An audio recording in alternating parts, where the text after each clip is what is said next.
Dan pemirsa, untuk membahas terkait dengan seleksi calon pimpinan KPK kali ini yang sepi peminat dan kemudian bagaimana proses seleksi capim KPK agar bisa menghasilkan pimpinan KPK yang berintegritas ke depannya, sudah bergabung bersama kami Yenti Ganarsih, mantan Pansel KPK, dan juga Praswat Tugraha, mantan penyidik KPK sekaligus Ketua Indonesia Memanggil IM 57. Selamat pagi Mbak Yenti, selamat pagi Mas Praswat. Iya, selamat pagi Selamat pagi. Bu Yenti dan juga Mas Praswat. Terima kasih atas waktunya. Baik, Mas Praswat, langsung saja nih kan Mas Praswat ini kerap mengkritik KPK. Nah, apakah di sini Mas Praswat tertantang untuk mendaftar sebagai calon pimpinan KPK atau malah sudah mendaftar sebagai calon pimpinan KPK atau memilih tetap berada di luar KPK? Kami dari IM 57 sebenarnya ada 12 orang yang akan mendaftar, Mbak. Tapi semuanya terkendala oleh umur yang belum cukup karena di Undang-Undang 19 2019 itu ada revisi menaikkan umur ke 50. Nah, ini jadi satu hal yang juga sebenarnya menarik tadi pesannya Pak Maruf Amin bahwa kita disuruh mendaftar, tapi umurnya nggak diakomodir karena undang-undang sudah mempersempit ruang dari 40 di Undang-Undang 30 tahun 2002 menjadi 50. Ini yang sedang kita lakukan gugatan ke Mahkamah Konstitusi sebenarnya, tapi sampai sekarang udah hampir 3 bulan Mahkamah Konstitusi juga tidak memberikan tidak memulai sidang gugatannya ini jadi kita harus gimana? Jadi masyarakat juga sebenarnya agak bingung. Kita disuruh mendaftar tapi tidak boleh karena umurnya nggak cukup. Kita gugat ke MK, MK-nya pun nggak buka-buka sidangnya sampai sudah sekarang. 3 bulan ya, baik. Ya. Baik, tapi Mas Praswat berniat mendaftar ya sebenarnya ya, salah satunya ya dari IM 57 ini. Saya mau mendaftar. Oke. Ya. Baik. Kabarnya bukan cuma Mas Praswat, Maria, dan juga pemirsa, bahkan Novel Baswedan pun juga ini masuk sebagai salah satu yang berminat, tapi memang terganjal masalah hukum terkait dengan batas usianya. Sekarang saya mau ke Mbak Yenti. Mbak Yenti, kalau dikatakan kali ini sepi peminat, bahkan data terakhirnya ini sampai dengan kemarin Kamis itu baru 79 orang yang mendaftar. Dari sekian itu juga hanya 7 perempuan yang mendaftar, alias masih sepi peminat. Kira-kira kalau menurut Mbak Yenti, apa yang bikin ini sepi peminat? Ya, terima kasih. Ya, sebetulnya gimana ya, harusnya ya nggak sepi peminat, itu pengkritik itu kan harusnya juga bersemangat, betul apa disampaikan oleh Pak Wapres ya. Harusnya mari gitu ya, mari kalau memang melihat bahwa KPK itu harus diperkuat dan yang bersangkutan memenuhi syarat ya daftar. Banyak kok orang gitu kan yang Tapi kebanyakan di bawah 50 tuh, Mbak Yenti. Usianya ya kita lihat ya memang itu ada masalah ya, naik ya umur 40 jadi 50. Hampir semua komisioner itu 40. Ya saya nggak tahu juga ya latar belakang undang-undang itu dirubah sehingga angkanya menjadi 50. Saya juga sekarang sedang jadi pansel Kompolnas itu ya 40 gitu. Jadi 45 Pak ya. Jadi nggak ada 50 itu memang itu harus difikirkan. Tapi itulah undang-undang ya Mas Praswat ya. Namun gini ya, tadi yang dari ICW tadi ya bicaranya itu kan seolah-olah bahwa KPK rapuh, keropos lah dengan semua bahasa-bahasa yang buruk itu menurut saya ya. Itu kan tidak mendidik juga. Itu yang membuat kita jangan dong hanya mengkritik aja, menyatakan nggak bagus lah. Dulu juga kita nggak diintervensi sejak awal kok. Ya, 2015, 2019 tuh saya pansel KPK. Tidak ada intervensi yang seperti itu. Kita sampai ke angka 20 itu kita tidak ada intervensi. Tolong gitu ya. Jadi jangan itu membuat jadi orang-orang itu yang mau daftar jadi nggak mau daftar. Percuma saya nggak punya siapa, nggak punya orang dalam karena ada intervensi, enggak juga gitu. Nah memang angka ini di angka kurang dari seminggu baru 79 itu I don't know in between KPK dan Dewas itu 79 itu dua-duanya atau satu. Kalau dulu kan hanya KPK saja. Ya. Ini bersama dengan Dewas, Bu Yenti. Oh ya. Dulu hanya KPK saja yang 2015 itu yang daftar 624. Kemudian ketika 2019 KPK saja yang daftar di angka hampir 400 kalau nggak salah gitu. Oke, Bu Yenti, ini saya ralat 79 itu mendaftar capim KPK dan 64 orang calon Dewas. Tapi yang sudah registrasi akun ada 632 yang baru registrasi. Registrasi itu apa ya? Udah memasukkan persyaratan belum? Login gitu kan? mungkin ya Bu ya. Belum. Tapi belum submit. Ya kan hanya belum submit ya belum itu kan belum submit kan belum menyatakan itu bahwa itu sudah mendaftar itu ya. Jadi kan nanti juga kita lihat ya Mas Praswata begitu mendaftar juga begitu daftaran administrasi itu kita sudah lihat kekuatannya juga kok. Ini karena banyak juga yang job seeker gitu. Kita kan nggak mau itu juga ya. Untuk rame-rame itu kita nggak mau itu juga. Kita juga akan melihat. Jadi perpanjangan itu juga bukan hanya sekedar bahwa yang daftar banyak terus nggak diperpanjang. Tapi kalau banyak kemudian kita sudah bisa memperkirakan track record orang-orang tertentu ini gitu ya. Itu juga bisa dasar untuk memperpanjang. Kalau memang kita biarkan ini saja berarti kan kita memberikan kesempatan orang-orang yang tidak memenuhi syarat atau tidak ekspektasi kita harus masuk kan, itu kan juga harus dipikirkan.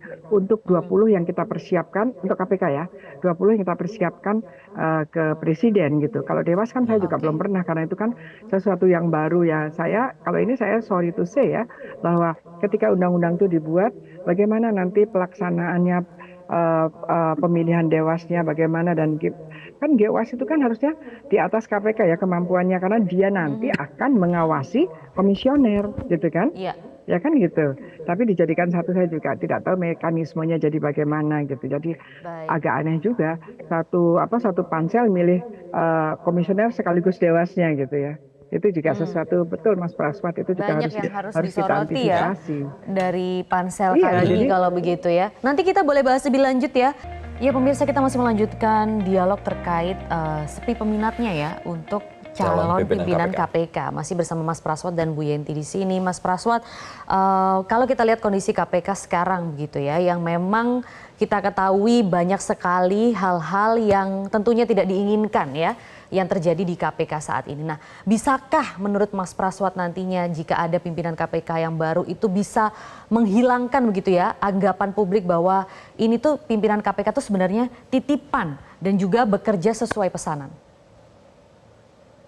Iya, tentu saja gini Mbak. Jadi kalau misalnya kita potret kembali nih seperti kata Bu Yenti tadi, di tahun 2019 daftarnya ada sekitar 700 ya 600 sekian.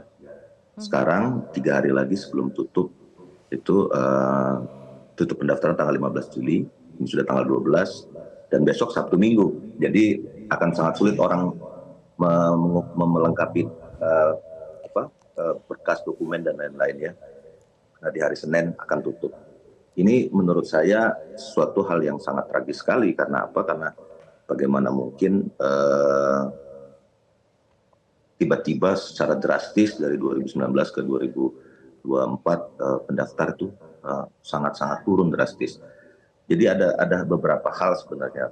Kalau misalnya kita bicara pimpinan KPK di periode 2019 itu ada satu ketua KPK yang sedang menjadi tersangka, ada satu wakil ketua KPK Bu Deli Pintauli Siregar juga diberhentikan.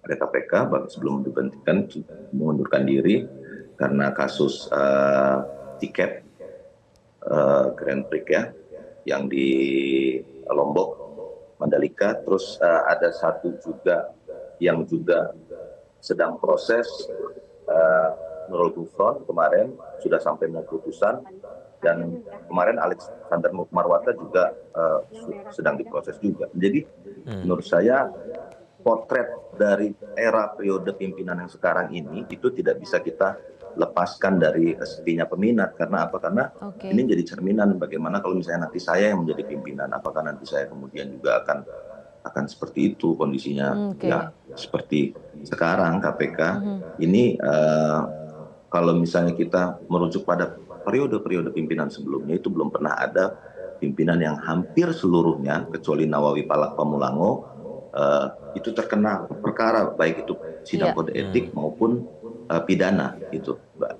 Baik, ini pertanyaan mungkin untuk Mas Praswat bisa dan Mbak Yenti juga bisa berbicara soal tadi ya, ada potret yang kurang baik dari KPK. Kita tahu misalnya salah satu contoh yang paling anyar adalah Firly Bahuri. Ketika Firly Bahuri itu dipilih kan pada saat itu juga masih aktif tercatat sebagai Korps Bayangkara. Nah, kalau menurut Mas Praswat dan juga Mbak Yenti, apakah ini juga harus jadi catatan nantinya dalam pemilihan calon pimpinan KPK agar tidak memilih orang yang masih aktif di institusi atau menjadi aparat penegak hukum supaya bisa terhindar dari independensi, Mas Praswat?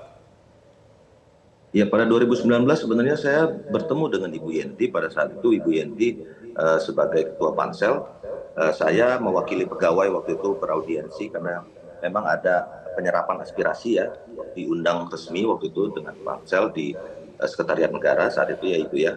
Kita rapat dan kita sudah sampaikan sebenarnya beberapa kasus yang dimiliki oleh Pak Firly Bahuri. Pada saat Deputi Penindakan juga dia diberhentikan dari KPK sebagai deputi karena terkait dengan beberapa pelanggaran kode etik. Jadi kita sudah sampaikan datanya, perkaranya, juga konstruksi kasusnya dan lain-lain ke Bu Yenti. Saya juga tidak memahami sebenarnya pada saat itu. Akhirnya pansel tetap meloloskan yang bersangkutan. Malah di DPR justru malah yang bersangkutan yang jelas-jelas melanggar kode etik dan diberhentikan dari KPK itu justru malah jadi ketua KPK dan sekarang terbukti 4 tahun kemudian Firly Bahuri menjadi tersangka kasus-kasus pemerasan dan hari ini Syahrul Yassin Limpo divonis 10 tahun. Sementara pemerasnya si Pak Firly Bahuri ini sampai sekarang belum ditahan. Ini juga jadi satu potret bagi masyarakat ya bagaimana kualitas pimpinan KPK, ketua KPK, karena tidak bisa dilepaskan bahwa status tersangka yang sekarang ada di dalam Firly Bahuri itu adalah tersangka sebagai ketua KPK karena dia lakukan tindak pidana pemerasan itu pada saat dia menjabat sebagai ketua KPK. Baik, mungkin terakhir juga kita ingin minta tanggapan ke Mbak Yenti ya. Mbak Yenti, apa kiranya begitu yang bisa dilakukan oleh pansel dan juga kiranya bisa publik harapkan terkait dengan pemilihan calon pimpinan KPK ini Mbak Yenti? Ya, yang saya lihat ini ya pemberitaannya juga kurang ya. Dulu seperti Mas Paswat juga bilang ya bahwa dulu kita mengundang, kemudian kita datang ke provinsi-provinsi. Jadi sebelum penutupan itu kita datang kemana-mana, kita memanggil, kita menyampaikan bagaimana kondisi KPK, bagaimana kita harus menjaga KPK dan mengundang putra-putra terbaik itu kita ke beberapa provinsi kita kita berbagi panselnya itu ke sana kemari termasuk kemudian kita mengundang media, ngundang dari KPK, ngundang dari LSM dan sebagainya itu kita ngundang. Jadi kita benar-benar yang ada acara gitu ya sehingga media pun meliput. Ya jadi banyak yang daftar gitu. Kalau nggak tahu ya apa saya yang tidak mengikuti ya, kalau saya nggak melihat bahwa ada berita-berita yang mengangkat bahwa pansel ini sedang melakukan tahapan-tahapan apa dalam rangka jemput bola, dalam rangka mengajak gitu, yang saya tidak tahu ya Mas Praswat apa saya yang kurang lihat gitu ya, karena kurang saya jemput sendiri bola juga gitu Mbak Yenti ya. pegang beberapa pansel. Iya, tapi gini Mas Praswat waktu itu kan waktu itu semua itu sudah jalan ya sesuai walaupun ya ada masukan dan sebagainya dan itu kita juga klarifikasi kan. Pada akhirnya kan 20 kita jadikan. Jadi saya bukan tapi mungkin gini, yang sekarang berjalan ini harus dievaluasi. Jangan-jangan setelah jadi, kemudian ada undang-undang dan kemudian sikap pemerintah terhadap KPK yang berubah, itu bisa saja merubah apa yang kami pikirkan pada waktu itu untuk 4 tahun, menjadi 5 tahun kan?